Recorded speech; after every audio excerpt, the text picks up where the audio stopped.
Jésus-Christ. Et nous devons porter seulement ce nom-là. Voilà pourquoi nous ne sommes pas des catholiques, nous ne sommes pas des protestants, nous ne sommes pas, je ne sais pas, non. Bien aimés, nous sommes des chrétiens. C'est-à-dire, nous portons un seul nom, le nom de notre Seigneur. D'ailleurs, nous ne nous disons pas nous-mêmes chrétiens, mais laissons les autres le témoigner à notre égard. C'est ça ce qui s'est passé avec les disciples. Ce sont ceux de l'extérieur, ils ont vu, écoutez bien, ils ont vu leur manière de s'habiller avec la barbe, je ne sais pas comment. Lorsqu'ils ont regardé, ils ont dit, oh, ceux-là, vraiment, ils ressemblent à Jésus. Non, ce n'était pas ça. Ils ont vu en eux la même vie. La même vie qui s'est retrouvée en Christ et Jésus.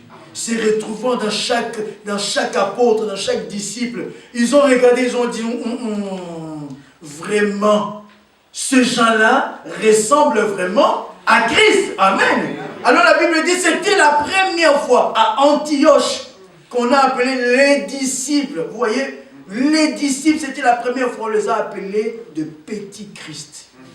Ou en d'autres termes, des chrétiens. Un chrétien, ce n'est pas un nom qu'on porte. Un chrétien, ce n'est pas, comment dirais-je, une autocollant, non. Un chrétien, oui frère, c'est une vie qui se révèle. Amen. Et ce n'est pas la vie d'un homme, c'est la vie de Christ en toi. Amen. Voilà pourquoi lorsqu'il reviendra, Christ ne revient pas prendre les assemblées. J'avais dit la fois passée. Non. Toutes les assemblées vont rester. Bon, si vous êtes membre d'une assemblée, vous allez rester. Christ revient prendre le corps de Christ. Amen.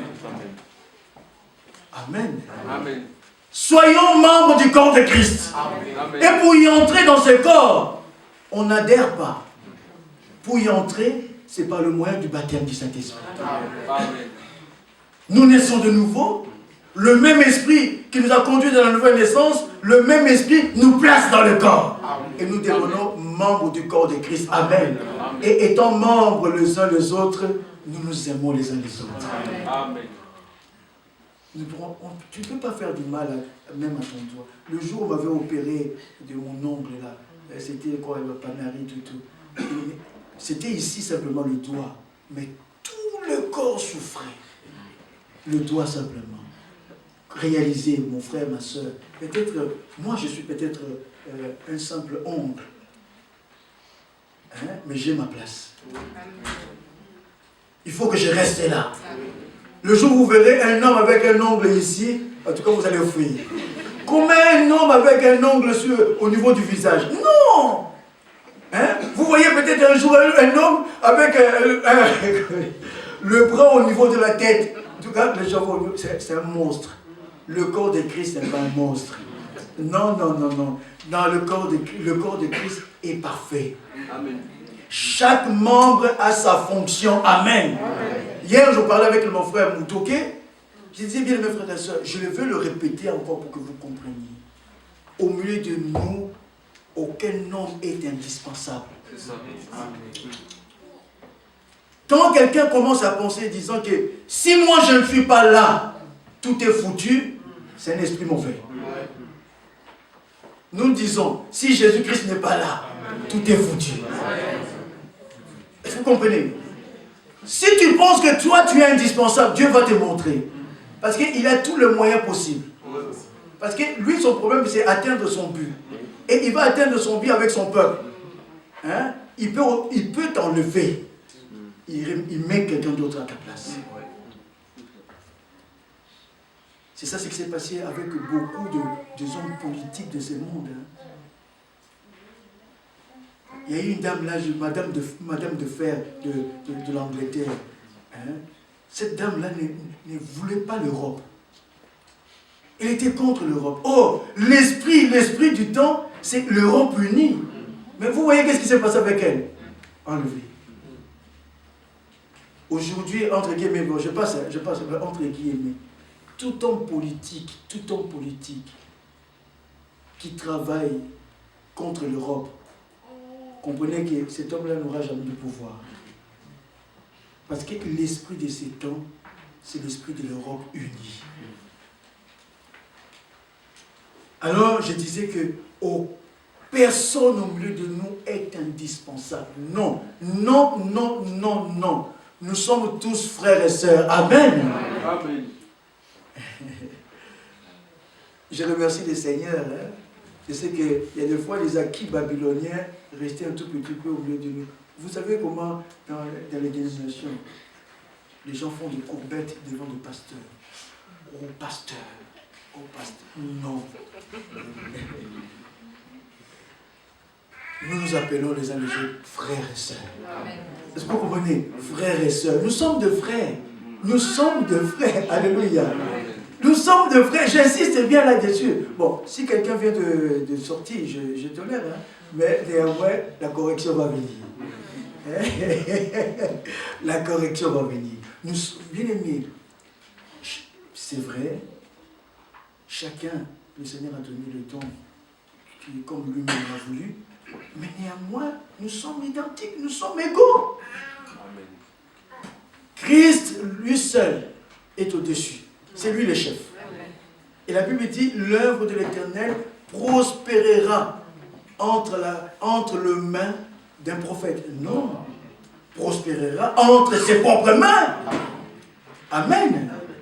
Alors, écoutez, Paul dit, vous êtes fiancés à un seul époux pour vous présenter à Christ comme une vierge pure. Il dit toutefois, de même que le serpent séduisit Ève par sa ruse.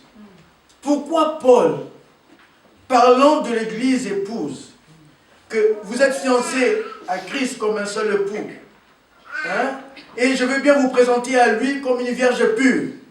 Mais Paul nous fait remonter, nous ramène dans l'histoire d'Adam et Ève. Comprenez, ce n'est pas en vain, bien mes frères et sœurs. Ce n'est pas en vain, Paul parle de cela. Ce n'est pas en vain. Il dit, je vais vous montrer quelque chose. Faites très attention, l'église, épouse. Hein?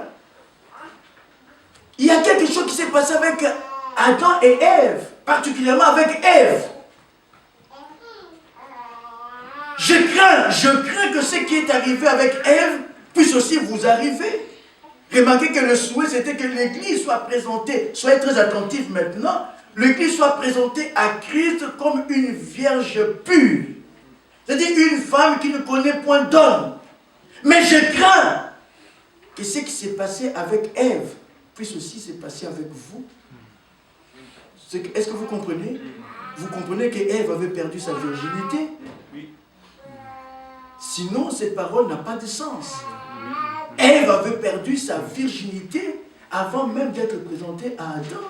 C'est-à-dire plutôt avant que Adam puisse la prendre comme femme.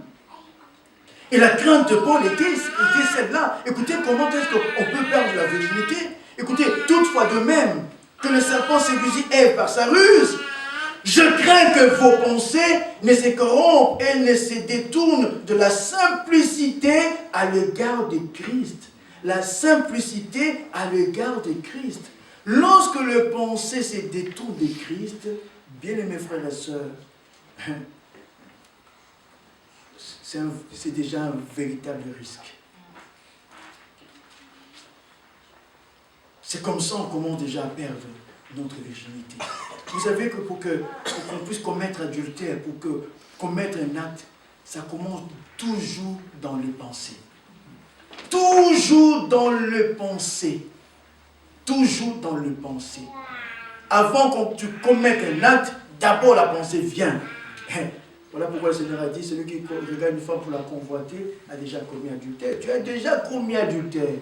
Même si tu n'as pas encore posé l'acte, déjà dans ton esprit, tu l'as déjà fait.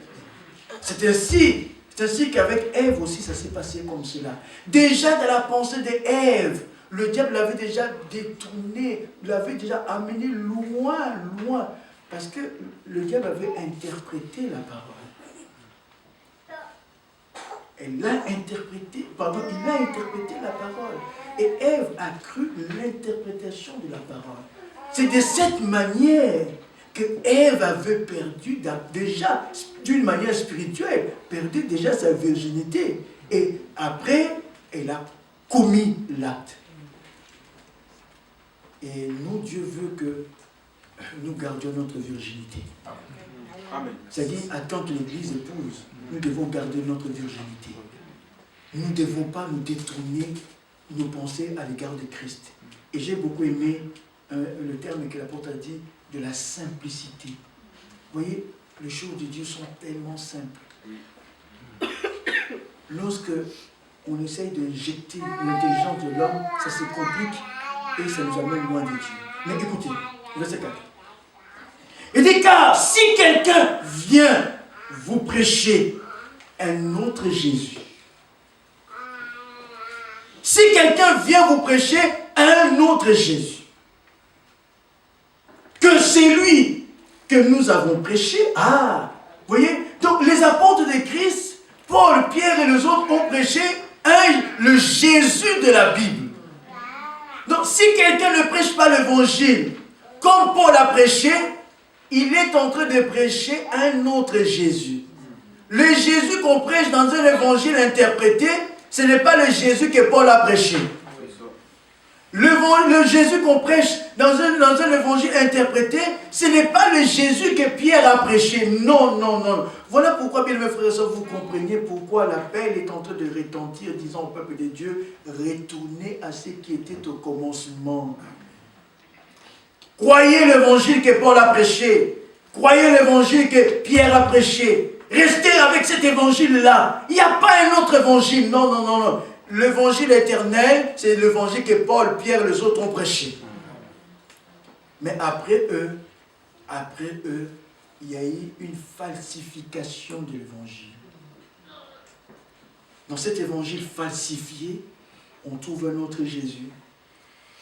Le Jésus dans l'église, dans l'évangile falsifié, c'est Jackie. L'évangile de l'église falsifiée, c'est un garçon de course. C'est vraiment un garçon de course, de telle manière, si tu as besoin d'un mari, tu appelles Jésus. Jésus, il vient. Je veux un mari. Il court vite, il prend un mari. Il te le donne. Jésus, je veux des villas. Une villa. Jésus court vite. Mais c'est ça le Jésus qu'on prêche de l'autre côté. Est-ce que vous comprenez? Oui. Un Jésus qui est garçon de course. Un Jésus qui ne donne que des choses terrestres. Mais ils n'ont pas besoin d'aller prêcher un tel Jésus à Bill Gates. Vous comprenez? Pourquoi vous allez prêcher Jésus, un Jésus qui donne, Jésus qui fait ça, Jésus qui fait ça à Bill Gates? Il a tout. Mais nous prêchons Jésus-Christ crucifié. Amen. Folie, folie, folie pour le païen, mais scandale pour les juifs. Bien mes frères et sœurs, à la croix de Golgotha, notre Seigneur nous a représentés. La Bible dit, il a porté tous nos péchés. Et sur la croix de Golgotha, le châtiment qui nous donne la paix est tombé sur lui. De telle manière, il a versé son sang. Il a payé le prix de notre rédemption. Et aujourd'hui, étant le peuple racheté, Dieu nous a ramenés dans notre position initiale. La position de fils et filles de Dieu. Amen. Amen. Soyez heureux d'être fils de Dieu. Amen. Soyez heureuses d'être filles de Dieu. Amen. Amen. Nous dépassons le président de la République de ce monde. Parce que notre Dieu, notre Père, c'est celui qui a créé le ciel et la terre. Amen. Amen. Tout ce qui lui appartient nous appartient aussi. Amen. Donc être fils de Dieu, bien aimé, les anges désirent comprendre. Les anges ne savent pas qu'est-ce que c'est la rédemption. Ils ne savent pas. Ils ne savent pas. Ils cherchent à comprendre, mais la rédemption, qu'est-ce que ça veut dire? Mais le plan de la rédemption n'a jamais été fait pour les anges, non. Comprenez dans le sens que tous les anges perdus sont perdus pour toujours. Perdus. Mais vous et moi, il fut un moment où nous étions perdus. Vous comprenez? Mais puisque que Dieu avait déjà établi, conçu le plan de la rédemption. Et dans son plan de la rédemption, il fallait qu'un homme puisse nous venir en aide. Un homme puisse venir nous secourir. Et cet homme-là ne pouvait pas être un homme terrestre normal. Mais cet homme-là dont la Bible parlait, c'était Dieu lui-même. Amen. Le Dieu du ciel a quitté le ciel. Amen. Il est devenu un homme. Bon, lorsque je parle comme cela, comprenez qu'il peut être au même endroit, plutôt à plusieurs endroits au même moment. Il est le Père dans le ciel. Pas fils dans le ciel, non. Dans le ciel, il n'y a pas de fils. C'est-à-dire, il n'est pas notre Père, il n'est pas notre Fils dans le ciel. Il est le Fils de Dieu sur la terre. Amen. Il est le Saint-Esprit dans notre cœur. Amen. Mais néanmoins, un seul Dieu. Amen. Mais pour accomplir son œuvre de la rédemption, pour accomplir son plan de la rédemption, j'aime bien le dire, pour comprendre que la rédemption, ça a occupé le cœur de notre Dieu. Pour d'autres missions, il peut envoyer les anges. Il peut envoyer Gabriel, il peut envoyer Michael. Mais pour sauver les hommes, pour racheter les hommes, il dit, cette affaire me concerne personnellement. Ça, c'est mon domaine réservé. Alléluia. Oh, bien mes frères et sœurs, le salut, c'est le domaine réservé des dieux. Lorsque nous parlons du salut, je vais terminer. Continuez de lire Éphésiens chapitre, 2 Corinthiens chapitre 11 à la maison. Mais je vais terminer maintenant pour essayer un peu par la grâce de Dieu de présenter le salut.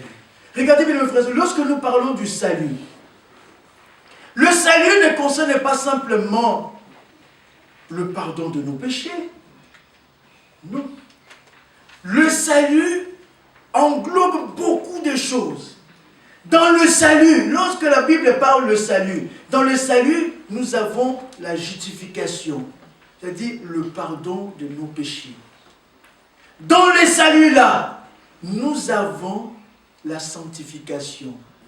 Dans le salut, nous avons le baptême du Saint-Esprit. Amen.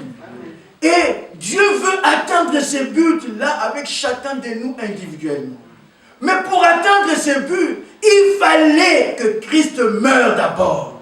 Il fallait qu'il donne sa vie à la croix, qu'il soit enseveli, qu'il ressuscite d'entre les morts, qu'il soit élevé et qu'il puisse renvoyer le Saint-Esprit. Et écoutez maintenant, pour que nous puissions terminer, quel but Dieu veut atteindre avec nous. Remarquez que Paul a dit, je vais vous présenter comme une vierge pure. Effectivement, je vous le dis, nous, en tout cas, quand je dis nous, moi et vous, parce que je le crois de tout mon cœur, nous garderons notre virginité. Amen. Amen. Et oui, nous ne croirons pas les interprétations. Non, nous sommes destinés à croire que la vérité. Lorsqu'une interprétation sort en nous, ça rejette.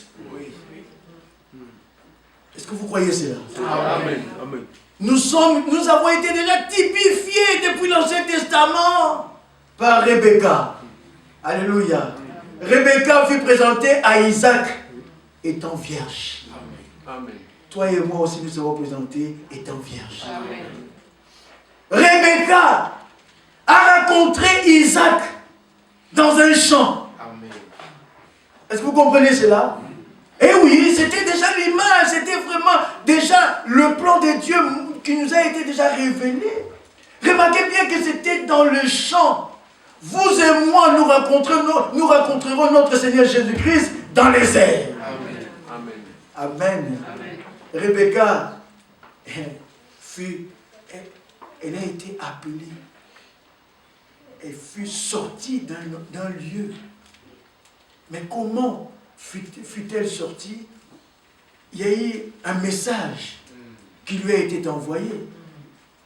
Eliezer est venu avec un message. Mais comprenez que lorsque Eliezer est venu avec le message, Eliezer n'était pas venu avec le main vide.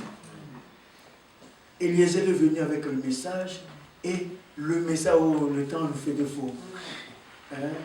Le message d'Eliezer Eliezer ne parlait pas. Vous savez, moi, Eliezer.